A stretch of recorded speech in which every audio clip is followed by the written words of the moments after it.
I know this is controversial, but I've told you guys this more than once. I don't believe in a such thing as bad leadership. I believe that either you're a leader or you're not. And right now, your leadership is starting to tank.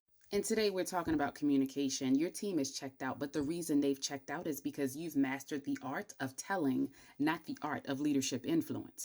In this case, you're winning the argument, but you're losing the culture. A leader without a culture is just a person taking a walk. Now that we know that your team is checked out when you're talking, here's the reason why. Get your pen and paper. Here we go with the secret sauce. You dominate the flow because your leadership identity is tied to control.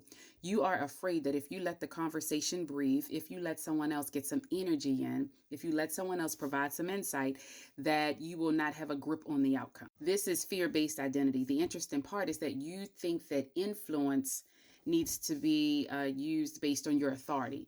The interesting part is that influence is actually a magnet, and you're drawing people away from you instead of to you.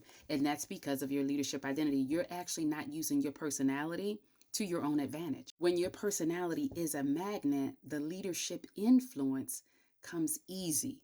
The interesting part is that you are shutting down the very thing that you want. You're shutting down the energy, the innovation to the team. That's the very thing you want. And now that you've shut it down, you're not letting the conversation breathe. When you don't let the conversation breathe, the energy goes out the door and your team doesn't want to hear anything that you have to say. The sad part is you are paying millions for top talent. Your A-listers, your high performers on your team, they are very innovative. But you are not paying for their brains. You are paying them to sit there to listen to you, when in fact you could be using their genius, their zone of genius, in order for you to get the desired outcome.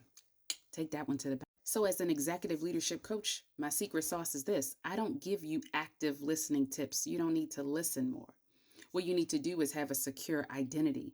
And once that identity is secure, then it transitions over to your outward behavior, which impacts your executive presence and ultimately impacts your leadership influence. Essentially, what I'm saying is I coach you how to secure your identity so when someone with a fantastic idea comes through, you are not zapping them of their energy, you are allowing the energy to flow. And when that energy flows, it flows from instructional to relational.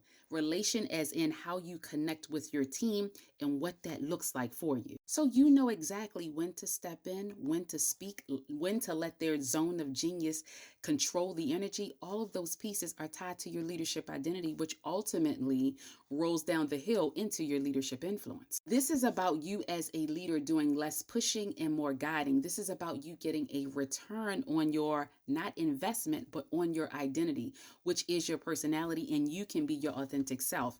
If you need more, this is exactly what we talk